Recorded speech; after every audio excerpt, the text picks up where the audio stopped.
سورۃ البقرہ کی آیت نمبر 238۔ الحمد للہ وکفی والسلام علی عبادہ الذین اصطفی، خصوصا علی سید الرسل وخاتم الانبیاء وعلى آلہ واصحابہ الاتقیاء، اما بعد فاعوذ باللہ من الشیطان الرجیم، بسم اللہ الرحمن الرحیم۔ حافظوا علی الصلوات والصلاة الوسطی وقوموا للہ قانتین، فَإِنْ خِفْتُمْ فَرِجَالًا أَوْ رُكْبَانًا فَإِذَا أَمِنْتُمْ فَاذْكُرُوا اللَّهَ كَمَا عَلَّمَكُمْ مَا لَمْ تَكُونُوا تَعْلَمُونَ۔ حافظوا علی الصلوات، نمازوں کی خوب حفاظت کرو، والصلاة الوسطی، بالخصوص درمیانی نماز کی، وقوموا للہ قانتین، اور قیام کرو اللہ کے سامنے ادب کے ساتھ۔ فَإِنْ خِفْتُمْ، پھر اگر تمہیں خوف ہو، فَرِجَالًا أَوْ رُكْبَانًا، تو کھڑے کھڑے یا سوار نہ ہو کر نماز پڑھو۔ فَإِذَا أَمِنْتُمْ، پھر جب تم حالت امن میں ہوو، فَاذْكُرُوا اللَّهَ، تو اللہ کو ایسے یاد کرو، کما علمکم، جیسا کہ اس نے تمہیں تعلیم دی، ما لم تکونوا تعلمون، ان چیزوں کی جن کو تم جانتے نہیں تھے۔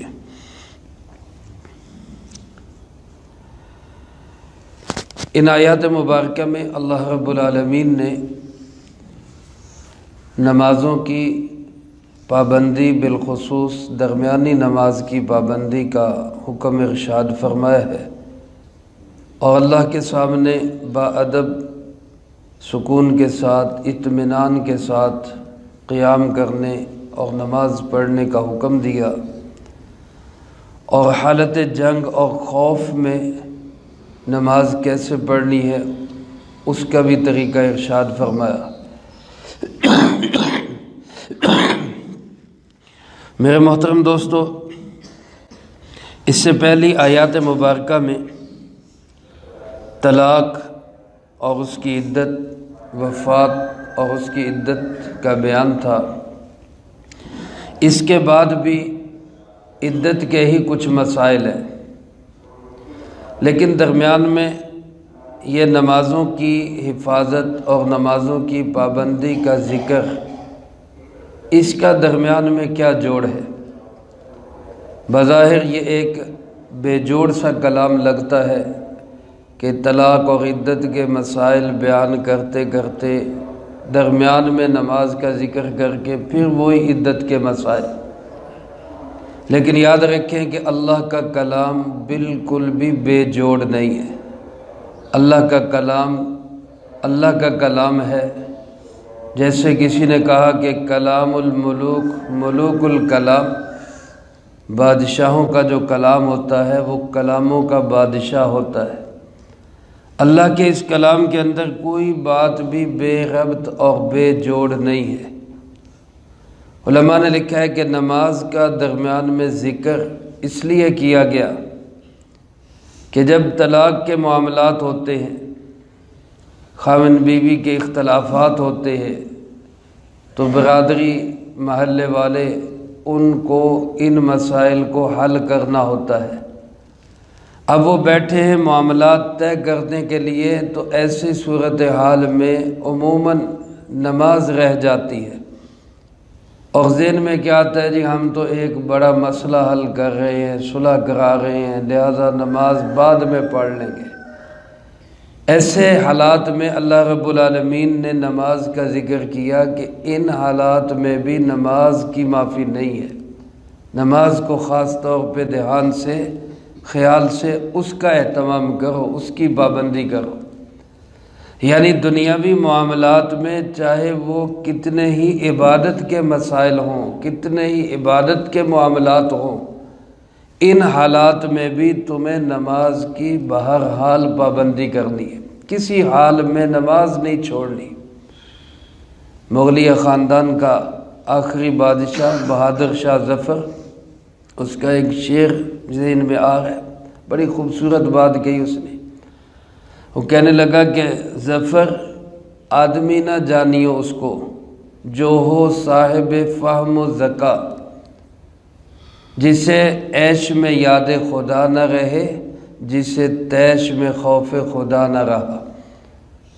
یعنی جس بندے کو عیش اور خوشی کی حالت میں اللہ کی یاد نہ رہے، اور جس کو غصے کے اندر، تیش کے اندر اللہ کا خوف نہ رہے، اس کو آدمی نہ سمجھیو، چاہے جتنا مرضی سمجھدار ہو، جتنا مرضی زیرک اور دانہ بینا ہو۔ یعنی آدمی وہ ہے، بندہ وہ ہے کہ جس کو خوشی کے حالات میں بھی اللہ نہ بھولے اور غصے کے حالات میں بھی اللہ نہ بھولے۔ تو گویا ہر حال میں اللہ کو یاد رکھنا اس کا بہترین ذریعہ نماز ہے۔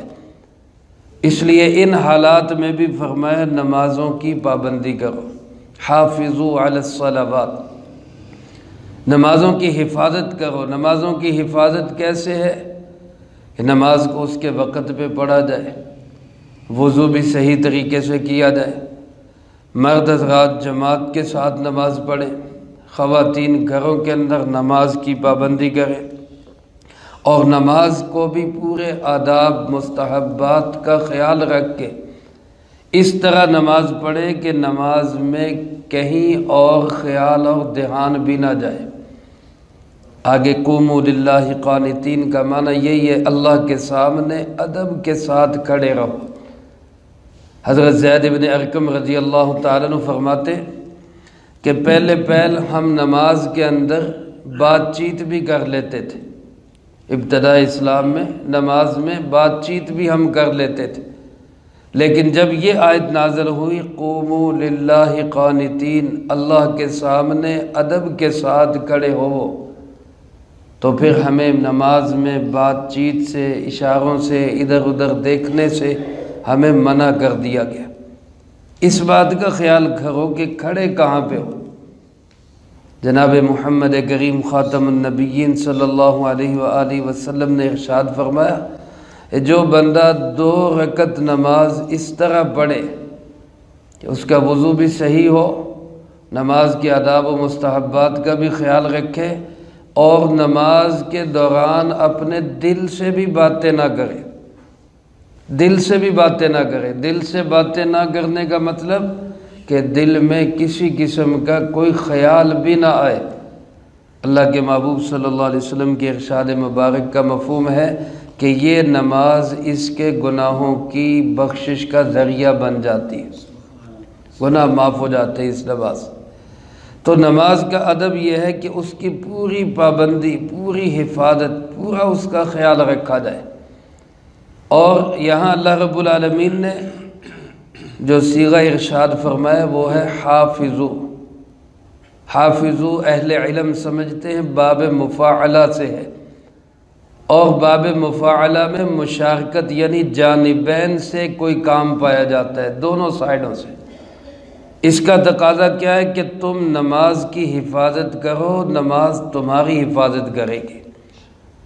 یعنی حافظو کا لفظ لا کے اللہ پاک نے اشارہ کر دیا کہ نماز کی حفاظت کرنا تمہارا کام ہے، اور تمہاری حفاظت کرنا یہ نماز کا کام ہے۔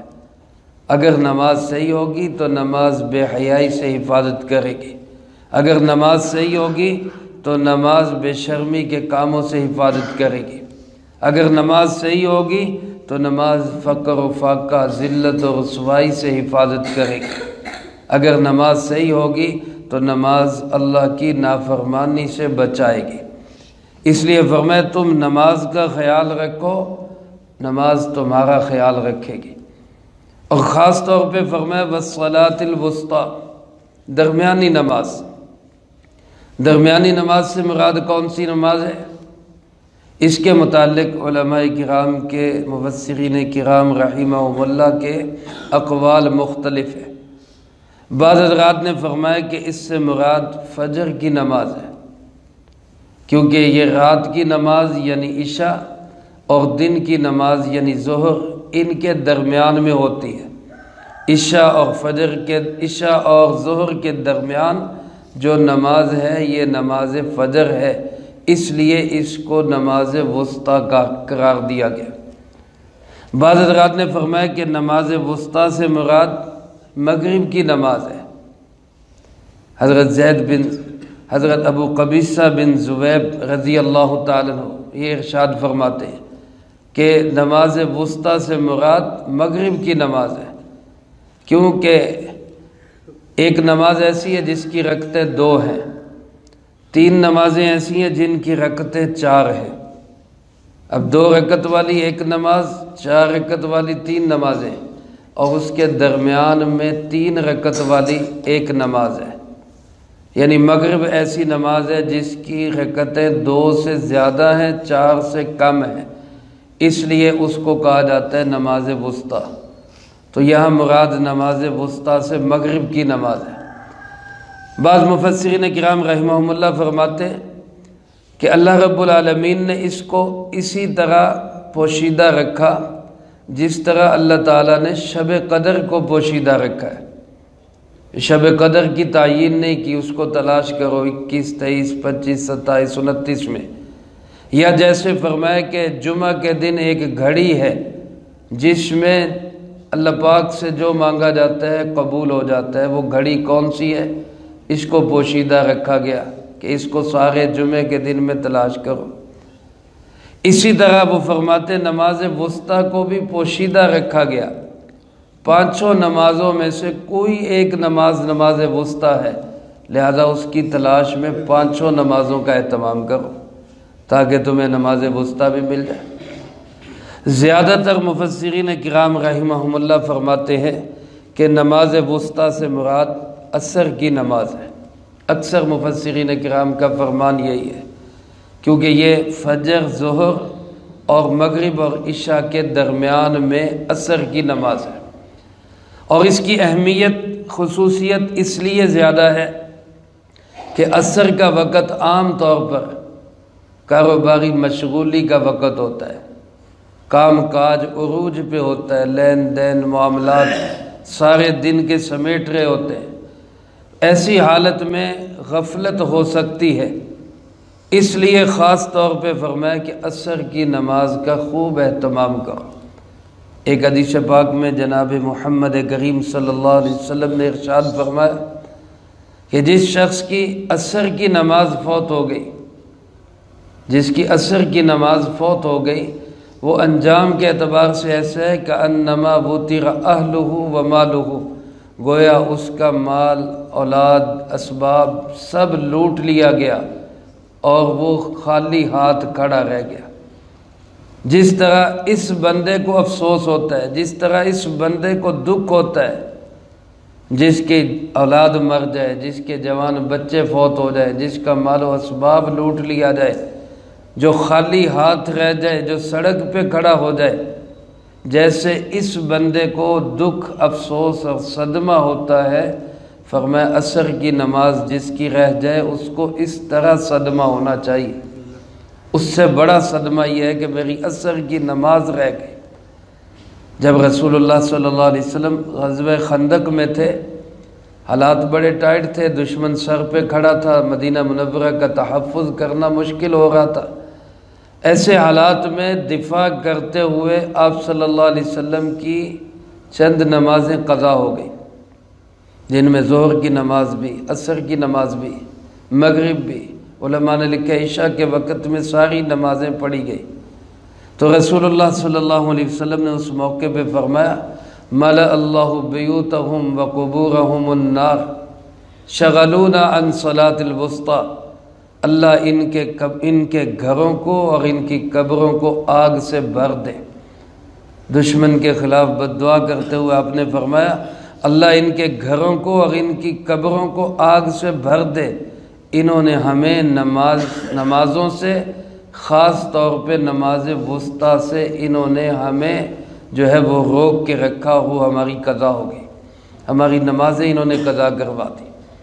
تو آپ صلی اللہ علیہ وسلم نے یہاں خاص طور پہ نماز وسطیٰ کا ذکر کیا، جس سے مراد عصر کی نماز ہے۔ تو لہٰذا ہمیں اہتمام کرنا چاہیے باقی تمام نمازوں کا بھی، اور خاص طور پہ عصر کی نماز کا خاص طور پہ خیال رکھنا چاہیے۔ اور فرمایا قوموا للہ قانتین، اللہ کے سامنے ادب سے کھڑے ہوا کرو، ادھر ادھر دیکھنا، دائیں بائیں توجہ کرنا، اشارے کرنا، باتیں کرنا، یہ سب نماز کے ادب کے خلاف ہے۔ بندہ جب کھڑا ہو، اللہ کے گھر میں ہو یا مصلی پہ ہو، تو ذرا تھوڑی دیر کے لیے دل میں تصور یہ کرے کہ میں رب کے سامنے کھڑا ہوں۔ اپنے افسر کے سامنے کھڑا ہونا ہو تو کیسے کھڑا ہوتا ہے بندہ؟ افسر تو ساری حرکات سکنات سے واقف نہیں ہے، افسر کو تو نہیں پتہ دل میں کیا ہے، افسر کو تو نہیں پتہ ذہن میں کیا سوچ رہا ہے، لیکن اللہ پاک تو دلوں کی حالت کو بھی جانتا ہے، ذہن کی سوچ کو بھی جانتا ہے۔ تو اس کے سامنے ایسے کھڑے ہو جیسے انتہائی ادب کے ساتھ، مؤدب ہو کر، کوئی حرکت نہ ہو، کپڑوں سے نہ کھیلے، داڑھی سے نہ کھیلے، ادھر ادھر توجہ نہ کرے، دائیں بائیں نہ دیکھے، سکون اور اطمینان کے ساتھ، ادب کے ساتھ، اور ہاتھ اپنے جو ہے ناف کے نیچے باندھے ہوئے۔ ادب کی کیفیت یہی ہے، ادب کی کیفیت یہ ہے جب انسان کسی کے سامنے با ادب کھڑا ہوتا ہے تو اپنے ہاتھ ناف پہ رکھتا ہے۔ اگر انسان اس طرح ادب کے ساتھ اللہ کے سامنے کھڑا ہو اور نماز کی اس طرح پابندی اور حفاظت کرے تو گویا اللہ پاک فرماتے نماز بھی پھر تمہاری حفاظت کرے گی۔ بعض حالات ایسے ہوتے ہیں کہ اس میں انسان ایسے ادب کے ساتھ کھڑے ہو کے نماز نہیں پڑھ سکتا، مثلا دشمن پیچھے لگا ہوا ہے، لڑائی ہو رہی ہے، یا خوف کے حالات ہے، یا کوئی اور ایسا مسئلہ ہے، ایسے حال میں بھی نماز تو معاف نہیں ہے۔ لیکن اجازت کیا دی؟ ان خفتم، اگر تم حالت خوف میں ہوو تو فرجالا، تو کھڑے کھڑے نماز پڑھ لو، اور رکبانا، یا سوار ہو کے نماز پڑھ لو، جیسے بھی سہولت ہو۔ نماز خوف کا پورا طریقہ آگے سورۃ نساء میں اللہ پاک نے بیان فرمایا۔ رسول اللہ صلی اللہ علیہ وسلم نے اپنی حیات طیبہ میں تقریباً 6 یا 10 دفعہ یہ نماز خوف صحابہ کو پڑھائی ہے۔ اس کا طریقہ یہ ہوتا ہے کہ ایک جماعت دشمن کے سامنے لڑتی ہے، ایک رکعت، دوسری جماعت ایک رکعت امام کے پیچھے آ کے پڑھتی ہے، پھر یہ ایک رکعت پڑھ کے دشمن کے سامنے چلے جاتے ہیں، اور دوسری جماعت آ کے ایک رکعت امام کے ساتھ پڑھتی ہے، پھر یہ ایک رکعت پڑھ کے دشمن کے سامنے چلے جاتے ہیں، اور وہ آ کے اپنی پہلی رکعت جو رہ گئی تھی اس کو پورا کرتے ہیں لاحق کی طرح۔ پھر یہ جماعت پوری کر کے نماز چلی جاتی ہے، اور وہ دوسری جماعت آتی ہے، وہ سابق کی طرح اپنی دوسری رکعت پوری کرتی ہے۔ اگر 4 رکعت والی نماز ہو تو 2 رکعتیں پڑھیں گے۔ یہ اس صورت میں ہوتا ہے جب سارے لشکر کی تمنا یہ ہو کہ ہم نے ایک ہی امام کے پیچھے نماز پڑھنی ہے، جیسا کہ حضور صلی اللہ علیہ وسلم کے زمانے میں تمام صحابہ کی تمنا یہ ہوتی تھی کہ ہمیں حضور کی امامت میں نماز مل جائے۔ تو ایسی صورتحال میں پھر یہ نماز ایسے خوف کی صورت میں ادا کی جاتی، اور اگر سب کی تمنا ایسی نہ ہو تو پھر الگ الگ امام سے الگ الگ جماعتیں کروائی جا سکتی ہیں، 2 حصے کر دیے جائیں، ایک حصہ لڑتا رہے، ایک حصہ ایک امام کے ساتھ نماز پڑھ لے، دوسرا حصہ دوسرے امام کے ساتھ نماز پڑھ لے۔ خلاصہ یہ کہ اس حال میں بھی نماز کی معافی نہیں ہے، جنگ کے حالات میں بھی، ایمرجنسی حالات میں بھی نماز کی معافی نہیں ہے۔ چنانچہ فرمایا کہ اگر خوفناک حالات ہوں تو کھڑے کھڑے نماز پڑھ لو، یا سوار ہو کر سواریوں پہ جس طرف رخ ہو اسی طرف منہ کر کے نماز پڑھ لو، لیکن فَإِذَا أَمِنْتُمْ، جب حالات امن کے ہوں، امن کے حالات میں فاذکروا اللہ، پھر اللہ کو ایسے یاد کرو کما علمکم، جیسے اس نے تمہیں تعلیم دی، ما لم تکونوا تعلمون، ان چیزوں کی جن کو تم جانتے نہیں تھے۔ ایسے نماز پڑھو پھر، یعنی صحیح طرح سکون کے ساتھ، اطمینان کے ساتھ۔ ہمارے بہت سارے دوست اس مغالطے میں رہتے ہیں، اس سفر میں جا رہے ہوں تو سیٹ پہ بیٹھے بیٹھے نماز پڑھ لیں جی، کبھی راستے میں جاتے ہوئے، بلکہ ہم نے سنا ہے حضرت مفتی زین العابدین صاحب رحمۃ اللہ علیہ، اللہ ان کی قبر پہ کروڑوں رحمت نازل فرمائے، سفر کر رہے تھے تو ڈرائیور سے کہا کہ بھئی گاڑی روکو، نماز پڑھنی ہے۔ تو وہ کہنے لگا جی سیٹ تے بیٹھے ہی پڑھ لو جی، مولوی صاحب سیٹ تے بیٹھے ہی پڑھ لو جی۔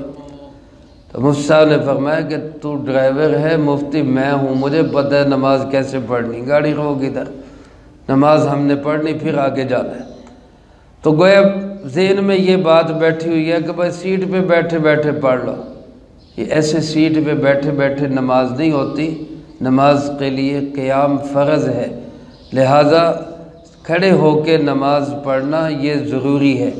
یہ جو صورتحال بیان کی گئی فرجالاً و رکبانا، یہ جنگ کے دوران ہے، عام سفر میں ایسا نہیں ہے کہ انسان کہے کہ جناب میں سیٹ پہ بیٹھے بیٹھے ہی نماز پڑھ لوں، پھر گاڑی روک کے اتر کے قیام کر کے نماز پڑھے۔ بہرحال جب امن کے حالات ہوں تو پھر اللہ کا حکم یہی ہے کہ پھر ترتیب کے مطابق، صحیح طریقے کے مطابق نماز پڑھو، اس طرح پڑھو جس طرح اللہ نے تمہیں تعلیم دی، اور اس طرح نماز پڑھو جس طرح جناب محمد کریم صلی اللہ علیہ وسلم نے تمہیں نماز پڑھنا سکھائی ہے۔ اللہ پاک مجھے آپ کو سب کو ان احکامات کی سمجھ نصیب فرمائے اور اس پہ عمل کر کے دوسروں تک پہنچانے کی توفیق عطا فرمائے۔ اللہم انت السلام و منک السلام، تبارکت ربنا و تعالیت یا ذا الجلال والاکرام۔